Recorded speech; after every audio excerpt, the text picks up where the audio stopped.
Bonjour et bienvenue. Aujourd'hui, nous allons explorer l'une des fêtes les plus importantes et les plus profondes du calendrier juif, Rosh Hashanah. Bien plus qu'un simple changement de date, c'est un moment de réflexion intense, de prière et de renouveau spirituel. Rosh Hashanah, qui signifie littéralement tête de l'année, et le nouvel an juif. Il marque le début d'une période de 10 jours, connue sous le nom de jour redoutable ou jour de pénitence, qui culmine avec Yom Kippour, le jour du grand pardon. Cette fête ne célèbre pas seulement le début d'une nouvelle année, mais commémore la création du monde et de l'humanité. C'est un moment où chaque individu est invité à faire le point sur sa vie, à évaluer ses actions passées et à prendre des résolutions pour l'avenir. L'un des thèmes centraux de Rosh Hashanah est le jugement. La tradition nous enseigne qu'en ce jour, Dieu s'assied sur son trône de justice et pèse les actes de chaque être humain. 3 grands livres sont ouverts.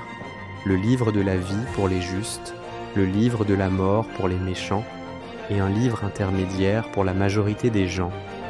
Le sort de chacun est alors symboliquement inscrit pour l'année à venir.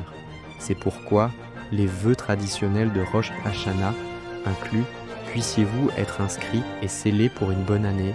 Au cœur de la liturgie de Rosh Hashanah se trouve la sonnerie du shofar, une corne de bélier. Cet instrument ancien produit un son strident et pénétrant qui n'est pas destiné à être musical, mais à réveiller l'âme. Le son du shofar est un appel puissant à la tekouva, un mot hébreu qui signifie retour ou repentance. C'est une invitation à se détourner de ses mauvaises actions, à revenir vers Dieu, vers soi-même et à se réconcilier avec ses frères. C'est un cri du cœur qui exprime notre désir de nous améliorer et de nous rapprocher du divin. La Teshuvah est un processus en 3 étapes. Regretter sincèrement ses fautes, les confesser devant Dieu et s'engager à ne plus les commettre à l'avenir. Rosh Hashanah ouvre cette période de 10 jours où chacun est encouragé à entreprendre cet examen de conscience approfondi. Il ne s'agit pas seulement de demander pardon à Dieu, mais aussi de réparer les torts causés à autrui. Les prières de Rosh Hashanah sont particulièrement longues et riches. L'office supplémentaire, appelé Moussaf, est structuré autour de 3 thèmes principaux. La royauté de Dieu, Malkuyo, le souvenir, Zikronot, où nous demandons à Dieu de se souvenir de nous pour le bien, et les sonneries du shofar, Shofaro. Ces prières réaffirment la souveraineté de Dieu sur l'univers et notre place en tant que ses créatures. La fête est aussi marquée par des traditions culinaires symboliques. Le soir de Rosh Hashanah, les familles se réunissent pour des repas festifs.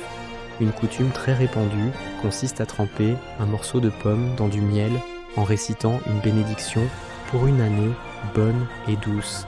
D'autres aliments symboliques sont consommés, comme la grenade, pour que nos mérites soient aussi nombreux que ces graines, ou une tête de poisson pour être à la tête et non à la queue. En résumé, Rosh Hashanah n'est pas une fête exubérante, mais une célébration solennelle et introspective.